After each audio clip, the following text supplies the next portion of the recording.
Bien-aimés dans le Seigneur, je vous salue tous au nom de notre Seigneur Jésus-Christ. Vous avez votre humble serviteur, apôtre Patrick Tabernacle Crasse, et là-bas. Donc, je sais que vous êtes habitués à des émissions, différentes émissions avec moi, et plus particulièrement dans l'émission que nous appelons Kingdom Business. Mais aujourd'hui, il y a une préoccupation qui devient une affaire vraiment planétaire. Je parle en tant qu'apôtre et je dois inciter la conscience de tous les apôtres et tous les autres serviteurs de Dieu. J'ai un message pour dire, vraiment, sincèrement, l'Église de Jésus-Christ est malade. Vous comprenez? Je sais que vous allez dire l'Église, c'est le corps du Christ, et puis Jésus, le Saint-Esprit. Oui, l'Église est l'épouse de Christ, et puis nous sommes là pour préparer l'épouse du Christ. Mais dans cette préparation, il semble que l'épouse est tombée malade. Et vraiment, l'Église est malade. Malade, complètement malade. Paralysie, empoisonnement, infection. Nous devons désinfecter l'Église. Parce que l'Église est malade, nous ne pouvons pas continuer l'hypocrisie de penser que nous devons organiser les campagnes d'évangélisation pour gagner les musulmans et gagner tous les autres. Mais c'est faux. Et nous devons d'abord commencer à reprêcher, évangéliser dans l'Église, parce qu'on trouve toutes les saletés du monde dans l'Église. Alors pourquoi aller chercher à nettoyer, convaincre quelqu'un qui est dans le monde, qui ne vit pas peut-être les saletés que les gens qui sont dans l'Église sont en train de vivre? C'est-à-dire aller prendre quelqu'un qui vit, qui mène une vie de pureté dehors, l'amener dans l'Église pour le polluer, comme ça, nous devons, les musulmans doivent donner leur vie à Jésus. Oui, c'est vrai, pour être sauvés. Je n'en dis combien pas. Mais après, où est-ce que nous allons les installer? Dans l'Église? Le modèle d'église que nous avons aujourd'hui? Non. En tant qu'apôtre, je vous dis, c'est faux. Nous devons quitter l'hypocrisie. D'abord, les leaders. Le problème, c'est d'abord les leaders. Les leaders de l'église posent un problème, sont un problème. La corruption morale, mentale, sociale, sexuelle. Donc, l'église est pourrie.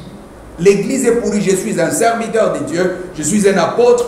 À moins que quelqu'un me dise les combats, les jalousies, les haines, les rancunes, les conflits. Il faut aller au Congo, regarder les conflits. Il faut aller voir là où les serviteurs de Dieu, c'est-à-dire c'est des conflits. Celui-ci dit l'autre.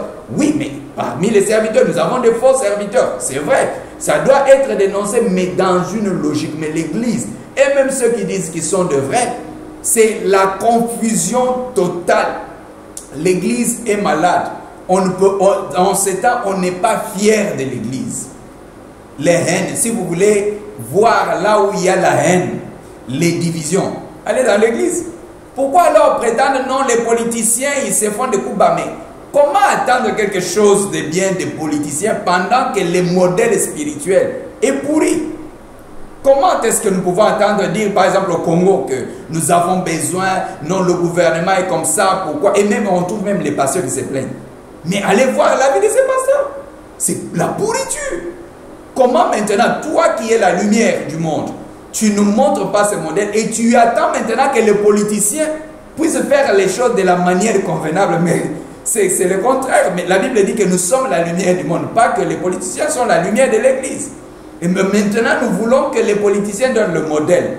Non, bien aimé dans le Seigneur. Et je crois, en passant, je peux dire que même pour le Congo, le problème du Congo n'est pas d'abord les politiciens, mais le problème du Congo est d'abord les hommes de Dieu, les hommes spirituels, parce que ces personnes, même les politiciens là, ils sont dans les églises, ils sont membres dans les églises. Mais s'ils savent que leur pasteur est pourri, mais comment est-ce que vous pouvez, le pasteur a perdu l'autorité? C'est-à-dire, parce que si le pasteur était intègre, je pense qu'il pouvait dire, sa parole pouvait avoir de l'influence sur ces gens. Donc, je dis que l'église de Dieu est malade. L'église de Jésus-Christ est malade. Ce n'est pas pour qu'elle soit détruite, elle ne peut pas être détruite. Mais l'ennemi a infiltré l'église. Nous devons prêcher la repentance. La repentance doit d'abord commencer par nous. Je suis un apôtre. nous-mêmes, nous devons d'abord nous repentir, changer notre façon de vivre. Les pasteurs sont corrompus moralement, financièrement, sexuellement. C'est-à-dire, il faut entendre les scandales sexuels que les pasteurs... Mais écoutez, mais vous dites, mais si un pasteur ne sait pas se maîtriser, mais comment il va prêcher aux gens de se maîtriser? C'est une corruption. Il a l'onction, il va l'onction, mais l'onction c'est dehors. Mais dès qu'il finit la prédication, c'est le téléphone. Et la même personne sur qui il a chassé les démons, c'est la même personne qui va appeler et dire est-ce que tu peux venir me voir? Mais écoutez, cher pasteur, vous avez besoin qu'on vous enseigne un peu certains principes de la maîtrise. Comment est-ce que tu vas aller te déshabiller devant? Quand même, tu fais descendre l'autorité. Hein? C'est des principes que nous devons comprendre. S'il vous plaît, c'est que pour que l'église soit guérie, chaque pasteur doit d'abord, non pas dire que tel est mauvais, non. Il faut d'abord que toi-même, tu dises qu'est-ce que tu fais qui n'est pas correct. Qu'est-ce que je fais qui n'est pas correct en tant qu'enfant de Dieu. Non, tu voyais, Jésus a fait ça. Non, laissons Jésus tranquille. L'église est malade. Aujourd'hui, il dit que non, on va aller évangéliser les musulmans, comme je le disais. Non, c'est faux. Je ne peux pas aller évangéliser les musulmans. Je peux vous dire, je vis dans un pays musulman. Et parfois, les cultures et les habitudes de certains musulmans sont de loin mieux que nous. La haine. Pour voir un chrétien aider l'autre, s'ils ne sont pas d'une même église, ça fait problème. C'est encore plus facile qu'un pasteur puisse convaincre une autre. Ne l'aide pas parce qu'il ne vient pas dans notre église. Un pasteur. Mais vous allez voir un musulman. Moi, je vis dans ce pays. J'ai vu les musulmans m'ont beaucoup aidé plus que les chrétiens. Et la plupart des gens qui me soutiennent même dans l'évangile, ce sont les musulmans. Quand j'ai des conférences, les gens qui me facilitent, les gens que j'ai logés, que j'ai invités dans ce pays d'Égypte, quand j'ai des conférences, les gens qui me donnent les logements, les appartements pour loger les serviteurs de Dieu, ce sont des musulmans qui me donnent les logements. Vous comprenez? Les gens qui me facilitent les transports, tout ça, ainsi de suite, amener ces hommes de Dieu, des lieux de l'aéroport à leur endroit et les amener même dans les lieux de prédication. Ce sont les musulmans, pas les chrétiens. Les chrétiens te compliquent la vie. Vous comprenez? Ça, c'est un témoignage. J'ai voyagé avec des hommes de Dieu qui sont venus du Nigeria et Kenya. Donc, on allait faire les voyages missionnaires en province, en Égypte, avec les musulmans. Notre chauffeur qui allait avec nous, c'est un musulman. Nous allons là-bas, il loge avec nous au même endroit. Nous on finit la mission, on rentre. Imaginez-vous. Mais quand vous demandez à un chrétien, il va vous tourner ceci, cela, donner ceci, donner cela. Mais alors, dites-moi, aujourd'hui, nous sommes pendant le mois de Ramadan. Et vous voyez que le mois de Ramadan, on dit le Ramadan, tous les musulmans sont ensemble presque. Ils mangent ensemble et tout ça. Mais dites que les chrétiens, on va faire les jeûnes ensemble. Ils vont venir, ne vont pas venir dire non, non, ce n'est pas notre église, ce n'est pas ceci. Et ils vont même chercher comment combattre ça. C'est ça les chrétiens. Et vous pensez que nous devons évangéliser les musulmans? Non. Nous avons beaucoup à apprendre pour le moment. L'église est malade, ne nous trompons pas. Je ne peux pas aller prendre un musulman maintenant pour l'amener dans la saleté. Il n'est pas. Aujourd'hui, les églises sont en train de voter, accepter. L'église ne dépend plus des principes du Saint-Esprit. Maintenant, ce sont les gens qui décident, comme non, nous avons des homosexuels, des lesbiennes, ils doivent se sentir à l'aise dans l'église, ils doivent devenir aussi pasteurs. Et voilà. Je vais prendre un pauvre musulman qui ne croit pas dans ces trucs, qui ne vit pas ces trucs d'homosexuels. Je vais maintenant l'amener dans l'église et commencer à lui dire que, écoute, maintenant, au nom de Jésus, tu dois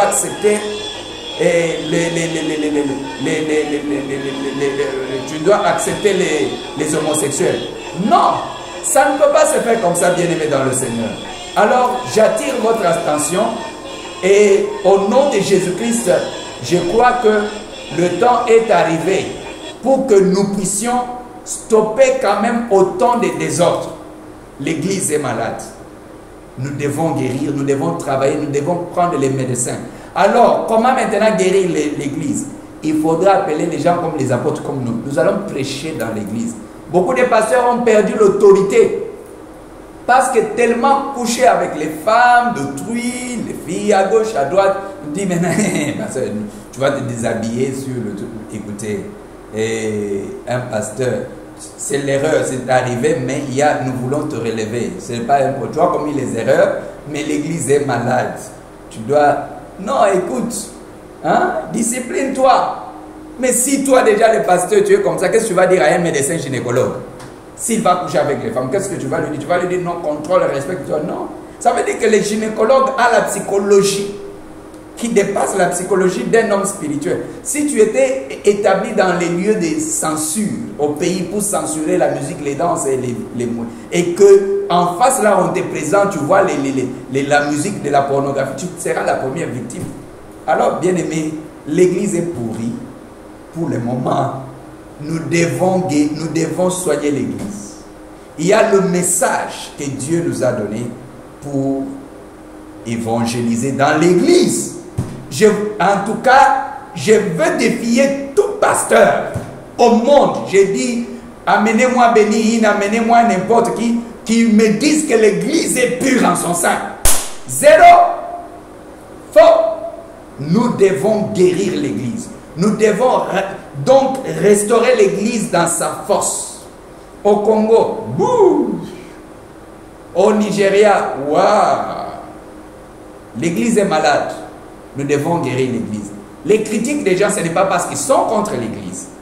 Nous devons guérir. Alors, quand l'action de guérison de l'église va prendre place, ceux qui sont des faux vont fuir. Et ils seront détectés, démasqués. Donc, je vous bénis tous au nom de notre Seigneur Jésus. Travaillons pour l'église. L'église doit être guérie au nom de Jésus. C'est votre humble serviteur, apôtre Patrick Tabernacle, grâce Moulaboanzani. Donc, en direct de l'Égypte. N'essayez pas parce que maintenant, les pasteurs ont la mauvaise habitude que quand quelqu'un sort pour leur dire la vérité, ils commencent à chercher des fétiches, ainsi de suite. Vous ne pouvez pas. Ici, c'est trop. Ici, vous connaissez que nous avons les pyramides, nous avons ceci, cela. Donc, n'essayez pas. Ces pouvoirs-là, c'est petit. Hein, donc, mais si on a la grâce de dominer les puissances pharaoniques ici, ça veut dire que ces petites flèches-là n'ont rien à faire. Mais travaillons, si vous êtes pasteur et que vous avez été victime, vous avez contribué, participé à polluer l'église, plus de contrôle, les filles vous appellent jouer, c'est aussi des mains avec telle sœur, après, non, vous pouvez être restauré. Ce n'est pas que vous, le message n'est pas de vous exterminer, mais c'est pour nous aider à reprendre le droit chemin, nous repentir. Je dis nous repentir, je ne veux pas poser le doigt sur quelqu'un, mais je dois dire que l'église est malade. La haine, la rancune, les jalousies, les pasteurs ne se saluent pas, et les autres. Mais alors ils vont dire, alléluia, mais la Bible dit qu'avant, quand tu vas offrir ton offrande et tu te rends compte que tu as un problème contre quelqu'un ou ton frère a quelque chose contre toi, laisse là ton offrande, va d'abord te réconcilier, mais pas de réconciliation, mais ce qui est, c'est la culture de la haine et c'est entrer en politique. Donc, pour que nous puissions soigner notre politique, en particulier en République démocratique du Congo, nous devons d'abord soigner l'Église. Que Dieu vous bénisse, comme je dis. Votre serviteur est apôtre Patrick Tabernacle. Donc, vous pouvez me contacter par le numéro qui s'affiche là. Et que Dieu vous bénisse. Amen. Soyez bénis.